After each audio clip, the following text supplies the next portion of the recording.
When we look at the healings that Jesus did, the one common theme amongst all of them is faith. Even when it is not stated explicitly about the individual seeking healing for themselves, for loved ones, faith is at the very heart of all of these healings. Now, I need to be clear here before I kind of continue on, because there is kind of a dangerous sort of sense of thinking that somebody could get into from kind of hearing these. The faith is, it is part of the equation. The other part is God's will. It was God's will that these individuals would be healed when they encountered Jesus, and we have to always take that into account. You can believe very, very, very strongly in God, and have faith that God has the ability to heal, and either not receive healing, or not see your loved one receive healing. God does have the right to say no to our prayers. He said it to Jesus himself. So that's something that we need to kind of keep in mind. I don't want you to think that that healing is something that can occur in your life just because because of your faith. Though that definitely is a big part of it. And I don't want you to really think that if you aren't healed, that somehow you are lacking faith, or if somebody isn't healed of something, that they themselves are lacking faith, because that isn't necessarily the case. God's will ultimately is what is really the major driving force that makes sure these healings do sort of happen, and we have to respect that and come in line with that. But faith is still a big theme, and it's something that's very important when we look at these stories.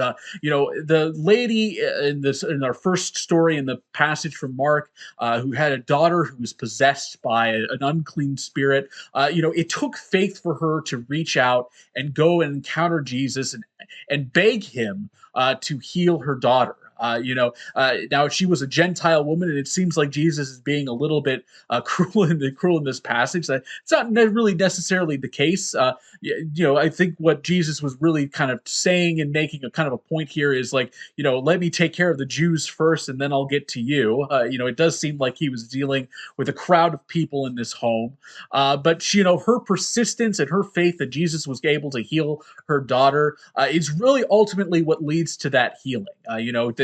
Her ability to not, her desire to not back down, and her faith in God and in Jesus's own, power. That was really what brought about that healing. And similarly, when Jesus heals this man who is both deaf and mute, it's the faith of his friends, of this man's friends, that leads to that individual's healing. Now, it should be noted here, the idea was, if you were going to heal or drive out a spirit, if a person was mute, that was a major problem. The way that Jewish kind of thinking went with these sorts of healings and driving out of possessed spirits, the idea was you had to be able to get the person to talk back to you so that you could get the name, in the case of a spirit, or get them to kind of engage in that way. So Jesus being able to heal somebody who's both deaf and mute was a major sign of his messiahship, a major sign of his divinity. It's something. It's why they are so amazed by this. Because normally, if they went to a rabbi and asked, it probably did go to rabbis and asked, they would just probably have told him like, there's nothing that we can do because he's mute. That's what they would have said. But here they still had the faith to go and try with Jesus, and Jesus did, confirm them, that their faith was well placed in him, and they were all well able to walk away and just marvel at the power of God and at the work that Jesus did. And I think in our own lives we can take a bit away from this. We should take away that faith alone is really something that we need to have when we're approaching God. Whether that is praying for something to come about, or just in our general walks of life, we should be walking towards God in faith. We should be displaying our faith to God. We should be asking things with faith, knowing that God can and will, can and does have the power to accomplish whatever it is that we are asking him to do.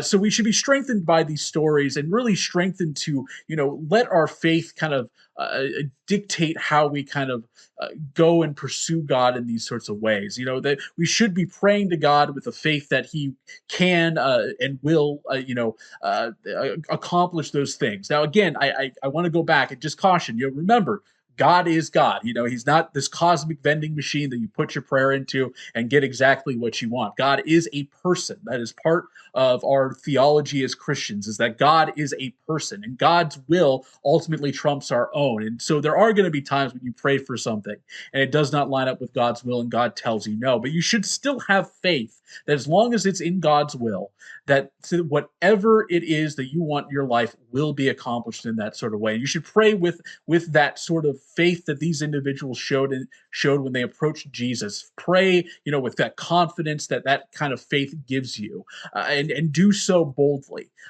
because it's in that way that we are able to really truly encounter God and meet His will, and see a miraculous works be done in our own lives and in the lives of others.